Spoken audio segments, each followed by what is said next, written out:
Hey everyone, Adam here, So Is Your Podcast. Got another interview for you today. I got to sit down with actor Barrett. He's one of the leads of Open Your Eyes. We've done a couple other interviews, posted them up for you already about this movie. This was a really cool movie. The original plan was Rye and Joanna being the two leads of the movie. We're going to do an interview together. The timing didn't work out, but it's cool that I still got to talk to both of them. And one thing I really liked when I got to talk to Rye is that I'm always impressed by a smaller movie where one or two actors carry all the load, especially when it's one. And Rye is that guy for Open Your Eyes. I mean, Joanna does a lot. She's on the screen a lot, and she did a great job in the movie. I'm not diminishing her at all. But you follow Rye. He's in virtually every shot of Open Your Eyes, and he carries it. You're on the journey with him. So it was really impressive, and I had a great time talking to him. Enjoy the interview. Hey everyone, Adam here, So Was Your Podcast. I'm sitting down with Rye Barrett to talk about his newest movie, Open Your Eyes. How you doing, Rye? I'm good. How's it going? I'm doing good. Thanks for taking the time to come on. Yeah, thanks for having me. Definitely. I had talked to your co-star and then the producer and director already, so this should be a really interesting conversation to get into. I think I might be able to ask you some better questions. Before we get to Open Your Eyes, though, I always like to ask creative people to go back to the beginning of their creative journey. Like, when did you know you wanted to be an actor? I was in drama all through high school and well, actually even going back to grade school, I was always in like the school plays and stuff, and just I was just kind of one of those kids who like to act things out and kind of get attention and stuff. So it's a bit of the middle child syndrome, I guess. But I didn't really realize it was something I could do even through high school and stuff. I didn't realize it was something I could pursue afterwards seriously, and didn't really have anyone specifically say that to me to, and push me in that direction or anything like that. And I wasn't all that serious at that time either, but it wasn't until afterwards, a couple of years after school, I was more into rocking out with my band, and a few guys I knew through the music industry, through other bands and stuff. They wanted to shoot a movie, and I had gone to school with one of them, and I knew another one through mutual friends. I'd gone to school with him actually years before too, but they wanted me to come on board to help with the film, and I thought they were gonna want me to help like with behind the scenes communications, camera work, or something like that. But they actually ended up wanting me to play the lead in it. And so I said, sure, why not? This should be fun. And not thinking it was going to really like go anywhere really huge, just thought we were making a movie for fun. This is back in 2003, 2002. We shot the first test footage, and then we made international sales with it, and that was pretty much the beginning of when I was like, oh, we can actually do something with this. And then I just kept doing it from there. Oh, it's awesome to make a movie just kind of like, sure, we'll hang out. It'll be a good time, and then sell it internationally is pretty awesome. Yeah. I mean, the timing helped. It was back then, there wasn't nearly as much like micro budget filmmaking and competition and stuff. So the fact that the timing of that just kind of worked in our favor. It wasn't a great film by any means, but at the time it was a horror film. It distributors could pick it up and push it out there all over the place, and they did. So we went with it. Nice. Okay. So that was kind of, for that, were you just an actor? Or did you help with the production and behind the scenes too? That one, I was just an actor. I helped a little bit with the writing for dialogue and stuff like that, and gave some input creatively that way. But I was pretty much just an actor on that one. Yeah, I didn't mean just an actor. No, just wearing one hat. Yeah, I was just wearing the one hat on that one. Okay, cool.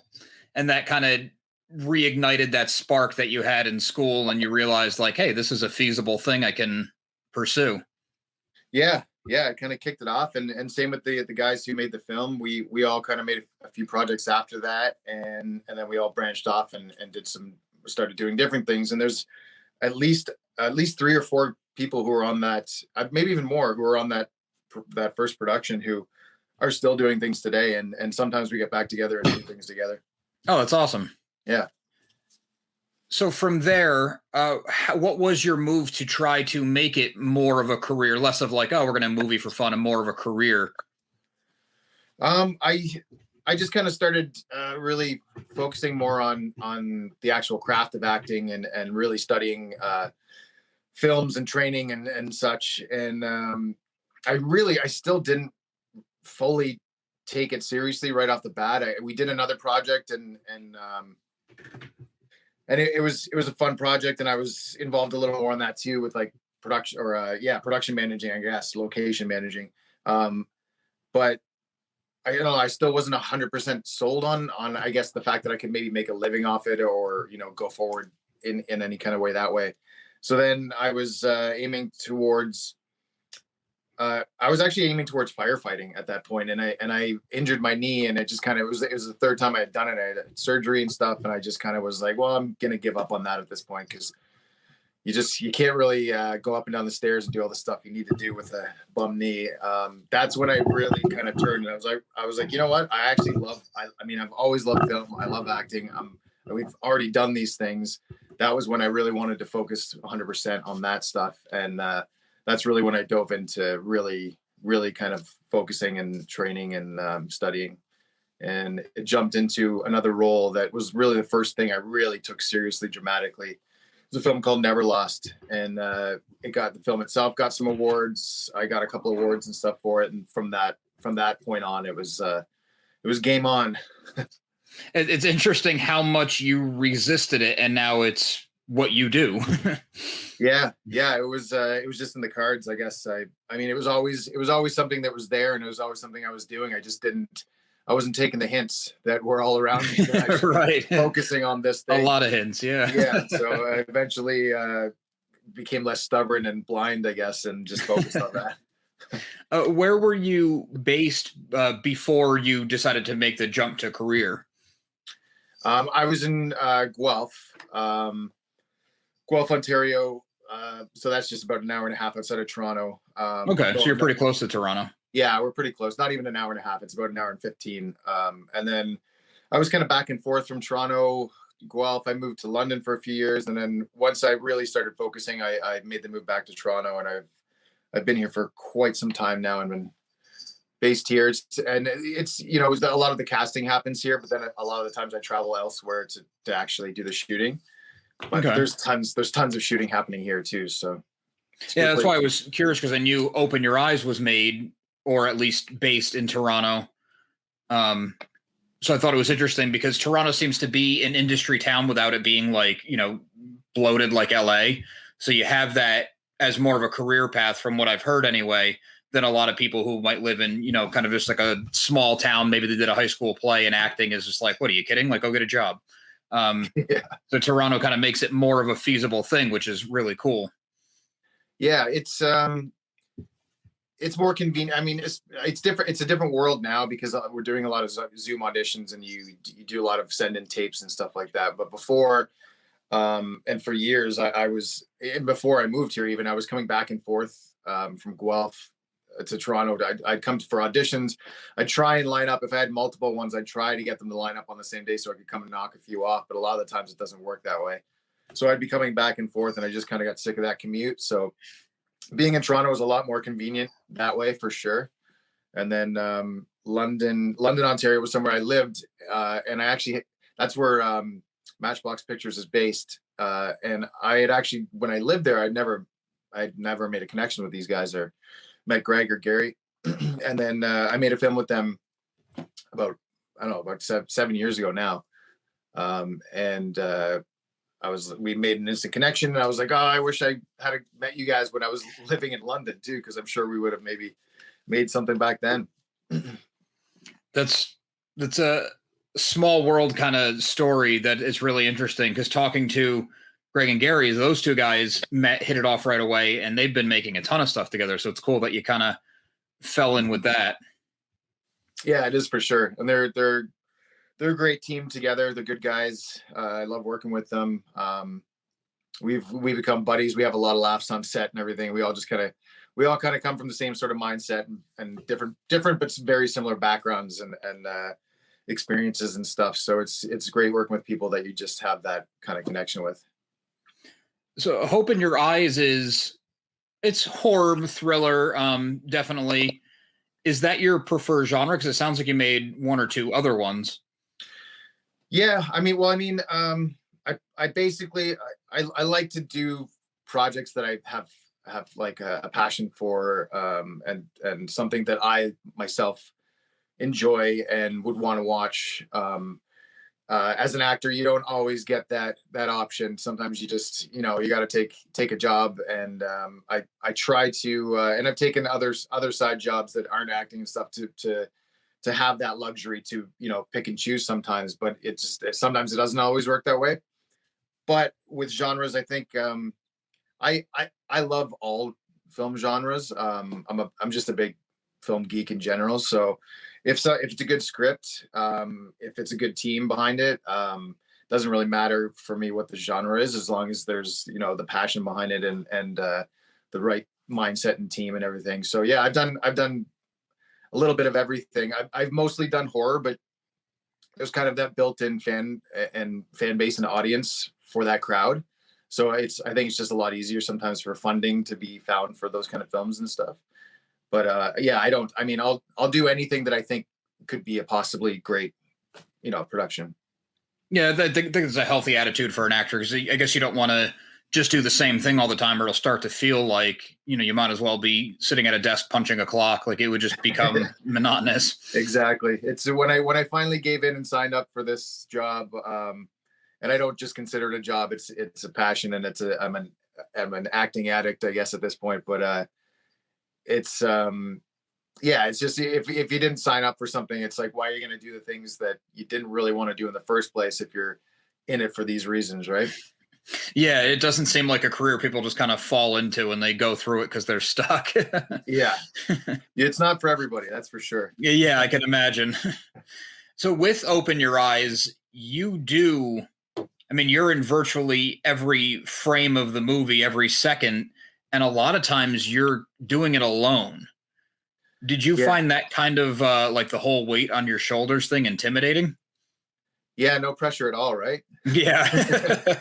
Yeah, it was, you know what, it's an honor to be an actor who gets to do something like that with somebody, and to have the scenes where you are by yourself. It's a challenge, and it is a bit scary, but I love doing stuff that challenges and scares me a bit, or else it kind of seems like it's not worth doing at this point. It's, you gotta find new ways to keep things interesting. Specifically, with Open Your Eyes, it's one guy in his apartment for a bunch of scenes trying to figure out how to write the script that he's got basic, elements of writer's block, and trying to deal with other things that are happening around him. And so it was one of the hardest parts, I think, is just keeping those scenes fresh and interesting, and trying to change and let them grow in different ways. So yeah, there's definitely a bit of a pressure, and there's a challenge there, but it's something I love to do, and I love to, like, really dissect the scenes and the characters, and just get into all those interesting aspects and the nuances of that. It's always impressive to see an actor, especially because it's not like you were an actor in a scene by yourself, but you're doing some action thing or crossing vast landscapes. Like, it's as minimalist as it could be. And I mean this as a compliment, the minimalist aspect of it. And you could still carry the scenes and keep the interest and keep people engaged for, the whole runtime. So, credit to you for sure. Oh, thanks a lot, man. Definitely. It seems like one of the hardest things an actor could do. Yeah, it's tricky. That's why there's so many films and different performances I watch too ahead of time, where it's, a one man or one woman show for the most part, and watching how they build those scenes and how they keep the characters interesting and stuff. And it's a different thing for every project, but there's definitely similarities that you can see drawn through a lot of them. Yeah, maybe like a specific technique or something, like, oh, that makes this, what would be kind of mundane so much more interesting. Yeah. One of the biggest things is just, if people aren't believing in the character and their situation, then it's just not going to work. So that first part of just believing the character and where they're kind of set up in the beginning, that's a huge part right there. How much back and forth was there with like you and the director collaborating on how far to take scenes, or how much your character would maybe say things out loud for the benefit of the audience without it sound like, why is he just standing here talking to himself? Mm-hmm. Yeah, that was another tricky part of there just being one person in a room. It's right. you you need a certain amount of exposition, but you don't want to push it on people, and you don't want to give too much because you want people to be able to think for themselves. And not only that, but you want some elements to be ambiguous, and for people to be like, oh, well, you know what, I think it maybe people watching together might think it's one thing and the other person might think it's something completely else. And in this situation, they both might be right because there's multiple levels of twists and stuff that happen in this one. So it's yeah, just the interesting parts of keeping that flowing make a big difference. Yeah, it was really fascinating too. I mean, I was trying to focus on the story and everything, but my mind kept wandering to the like, oh, I wonder how much they did this, or I wonder the decision here, because it is kind of like an acting class to pull something like that off. Yeah, yeah, and like we did talk about like we there was the luxury too of there being such a small cast and crew in general, like because this was shot during lockdown, there was only ever 5 people total on actual set, and that's cast and crew. So when I was there by myself, even when it was me and Joanna, we had the luxury of having the time to sit there and talk, and we do a scene, and we could, switch things around and take several takes and different versions of. We did it. There's a few times where we did completely different tones and versions of scenes, so that when Greg went back to cut it, he could kind of pick and choose and be like, you know what, I want to take this part up and kind of fuck with people's minds as to what's happening right here, and then jump right back to another tone. So it was fun. It's a lot of fun having that creative luxury shooting film to be able to like just go across the board and try a bunch of different things.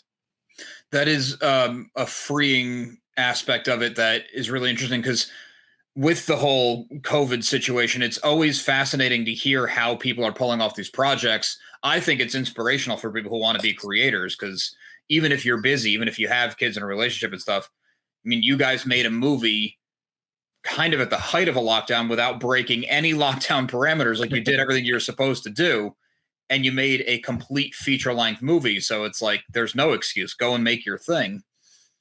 Yeah. Yeah. I mean, it does bring some new challenges, and it's a little tricky, and there's a lot more kind of pre-thinking and planning ahead of time to make sure that, you're doing it safe and within the parameters and all that stuff. So yeah, it definitely adds some levels to it, but it was extremely rewarding and I was so happy to have something to do at that time because I don't know what I would have done otherwise. I was losing my mind at that point. So it was great. It was a great, creative outlet to kind of just pour everything into. Yeah, I imagine so. How long was the shoot on it? It was, I think, I don't know the exact day count. I'm thinking about 3 weeks. There was maybe just shy a few days because Joanna was there for about, I'm going to say, a full week and a half. And then I was there for about another full week. So it was about 2.5 to 3 weeks. But and we only had, I think, one day down because of weather. And other than that, we were pretty much going every day. Did you find that that shoot schedule kind of gave you more time to get into your character, or was that still a rush? Because 3 weeks for a smaller indie movie seems like almost, maybe luxury is too strong a word, but it seems pretty generous. Yeah, like I'm actually trying to remember. Maybe it seems like more time because I feel like in lockdown and stuff, the time plays with your mind, right? But that's true. I think that it was about that length. I'm thinking 2.5. Yeah, but it seemed it didn't seem like we had extra time. Just because I think because having less people there, it takes a little more time to do setups and to move from one place to another, and even shooting in the apartment for the most part, there were some changes and such that happened that had to take some time to rearrange and do all that stuff too. So there were some days where there were half days. There was maybe a couple of half days because of either set changes or set deck changes or things like that. But it didn't feel like we had extra time. Like it for the amount of time that we were shooting, it seemed like we were shooting the whole time and had the right amount of time to do what we did. We had a little extra time because we did those extra takes of extra scenes and all that kind of stuff. But I mean, yeah, it's weird. It didn't seem extra long, but I know what you're saying. Yeah, like 2 weeks, 2.5 to 3 weeks seems like a good amount of time shooting something with not a massive budget and not a lot of people, but it seemed like a normal amount of time. It was, yeah. I guess you're right I'll have though. to double check with Greg on the actual days that we shot. He'll be like, no, we actually shot like 12 days, man. Yeah, that's a good point too. It's like I kind of put you on the spot asking about time in the last year and a half, where time has no meaning. Yeah. And I'm sure I probably have a note of it somewhere actually where the exact days that we shot and stuff, but I don't have that near me. So No, that's fine. Don't worry about it. I was just kind of curious because I guess, like you said, it scales. Yeah, maybe if it was the 21 days, give or take, whatever, it seems like a good amount of time to shoot a movie with two actors, but that also meant there was three people behind the camera doing lights and sound and filming and everything. yeah, So I guess everything. it's a give and take. Yeah, and I mean, yeah, like that's how Barrett was. Me and Joanna were doing our wardrobe and makeup and trying to keep aware of our continuity, because the days do jump all over the place when we were shooting. We kind of shot backwards in order, so it was a trick staying on top of continuity and all the little details with that, with wardrobe and everything. So yeah, even those little things where we had to stop and have a meeting, before doing a scene and be like, okay, where are we exactly with this part? We'd have to sometimes go back and revisit a scene just to be like, okay, that looks like that. This is that, because you don't have a continuity person with it all logged right in front of you. So it takes a little more time. Yeah, that's true. I didn't even think about that aspect of it, because that job sounds like it's an impossible job under normal circumstances. It's a lot, right? And it's so important too. Specifically with something like this, it's pretty important too, because there's a lot of little details that kind of come back, and that if you watch it a second time, you would be looking for, kind of thing. Yeah, that's something that Greg was talking about. Is like all the clues are there. You can see them all once you know where it's leading. Yeah, which is really cool. It's very blatant once you know and you go back. It's not blatant, but I mean it's all right in front of you. Yeah, that's always appreciated as an audience member, because it's not like you were tricked or deceived in a cheap way. It's like, no, you were strung along the best way. Like you were led to it, but you weren't force fed it. So yeah, you're basically with this character on this trip 100%. And it's his trip and you're with them. And that's basically what it is. And you go back and watch that and that's what it is. So that's a much more concise way to put it. Yeah. Everything that he learns, the audience learns. Mm-hmm. Going backwards in continuity, did you find it a little bit harder to stay in the right headspace with the character? Because it's like revelation after revelation for him. So did you have to be like, oh no, he wouldn't know that yet, so I have to act this way? Yeah, there's with stuff like this, you really have to just really pay attention. I mean, with everything, every job, you have to pay attention to what scene you're coming from and where you're going to, and depending what you know at what point. So it was mainly just a point of looking at the previous scene and making sure that we're coming directly from that, and these other things haven't happened yet, and stuff like that. So we made notes of that, and we'd all talk about that ahead of time and just make sure that. And if we shot a scene and suddenly realized, oh wait, no, this isn't right, we would go back and just redo it. I guess that's the benefit to everything being digital now, is you can kind of play it back immediately. Yeah. I know it's the job, but I probably ask like really basic questions where you're like, well, yeah, I'm an actor. That's what I do. But it's always fascinating because, I mean, I've known forever things are not shot beginning to end in the movie, and you did learn it along with your character. Of course, that's not going to happen. Mm. It just seems like with a mystery like this, it would be so easy to get confused as to where you are, to give up more information, even with like a look or gesture that you don't mean to, or maybe you're more familiar with the CoStar than you would be at that point. Yeah, for sure. It was more so, I'd say, with films like this, and anything that's like a psychological or like thriller, mystery, something like that. You definitely have to pay attention to like the finer details of everything, as opposed to just the story going forward. Like if it's a rom-com, you don't necessarily have to look exactly, you're jumping from a scene to scene depending on what the character's journey is and stuff. But it does matter more for things like this, and especially when you're shooting completely backwards. It's a different thing. Like a lot of times it's out of order, but shooting completely backwards is a totally different thing too.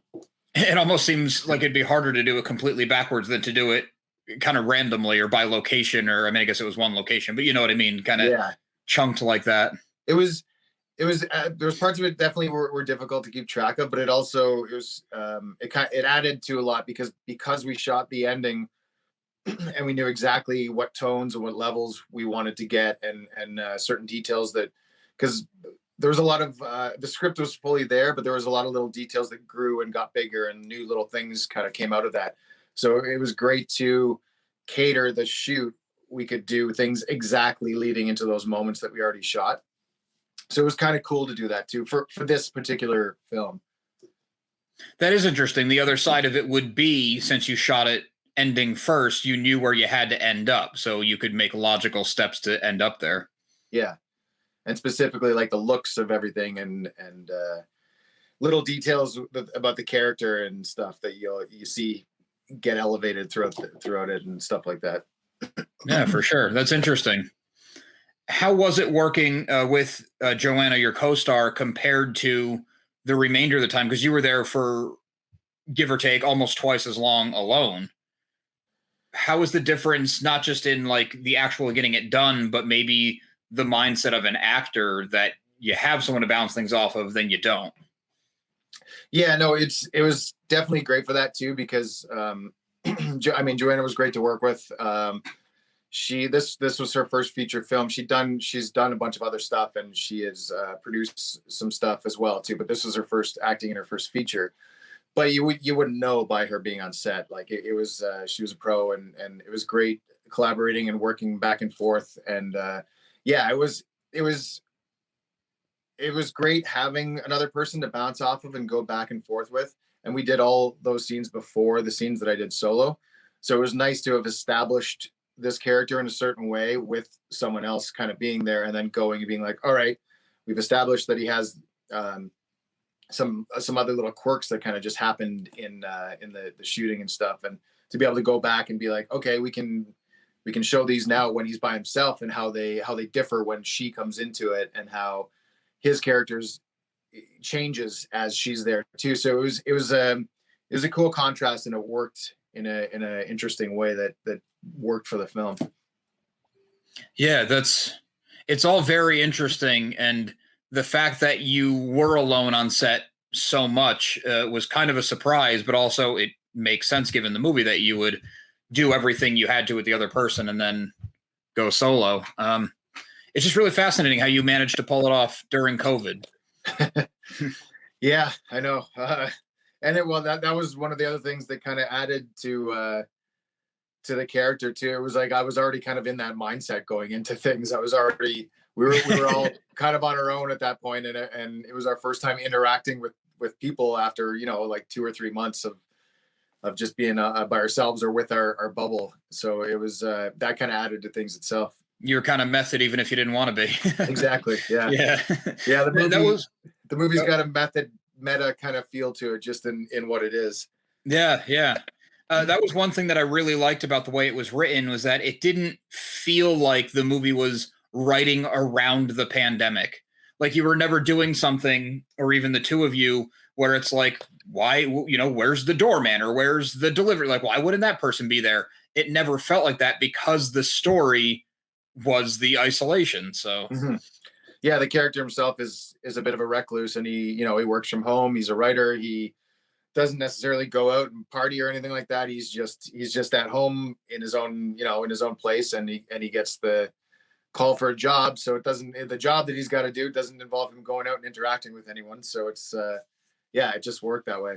Yeah, it was really cool, because it's always on my mind when I know a movie was shot in the last 18 months or something, that, it feels like that because they couldn't, because of COVID. But this one kind of managed to work around all of that while still being in it, which was really nice. That's good to hear. Yeah. we're very excited, and also a little nervous for the June 1st release. We're still looking forward to feedback and everything, but it's it's such a different film, and it was a different filming experience that we're all just kind of going like, all right, let's hear it. Yeah. So you said you're a little nervous about the June 1st release? Well, just I mean, The just normal anxiety. it's yeah, and the fact that it's my face plastered all over the movie, and Yeah, I I see haven't you have a huge this. theatrical poster there. Yeah, that was yeah. Greg sent that over. I didn't realize how big it was, and then I put it up, and I was like, "Holy shit!" But Well, it makes I'm a perfect backdrop for this kind of thing. yeah, I'm using it for all of these. It's great for that, but I'm always leery of staring over my own shoulder here. But yeah, it's just the usual nerves and the fact that there's only 5 or 6 people who made the film. Basically, there's a couple others that were here and there for like a scene or a day or two, but we have no one to blame but ourselves for people don't like it. I think it's a good time because I think even though things are kind of creeping open in most places, at least for me as an outsider, I'm not in the industry, but as an audience member, I'm always starved for new content because after a year and a half and bigger movies being delayed and delayed and delayed, it's like I need something fresh. Yeah, I hear that. I'm the Yeah. same. I'm a huge film fan, and I'm really missing the theater, and I really just want to see some new content too. Yeah. So the fact that you're coming out on basically any VOD platform that people use, and there's a ton of them now, everyone's going to have access to it, which I think is great. Yeah, I'm looking forward to the feedback. I also think it's cool that you're doing a physical release too.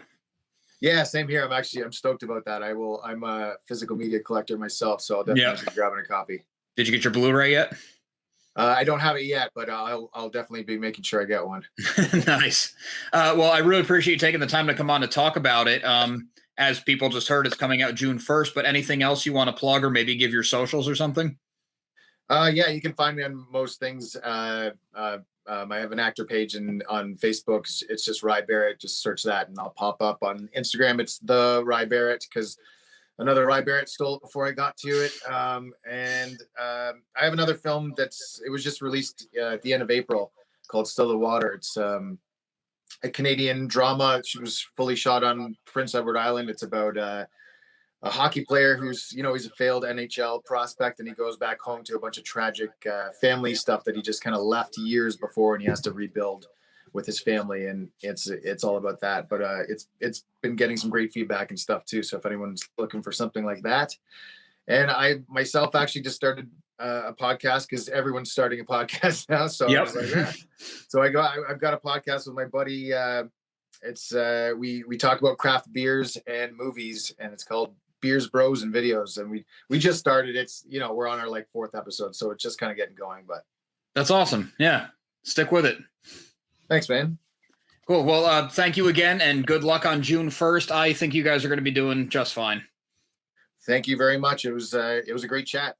I'd like to thank Rye Barrett one more time for coming on the show to talk to me about Open Your Eyes. Open Your Eyes is available now on VOD. You should check it out. It's a really cool thriller.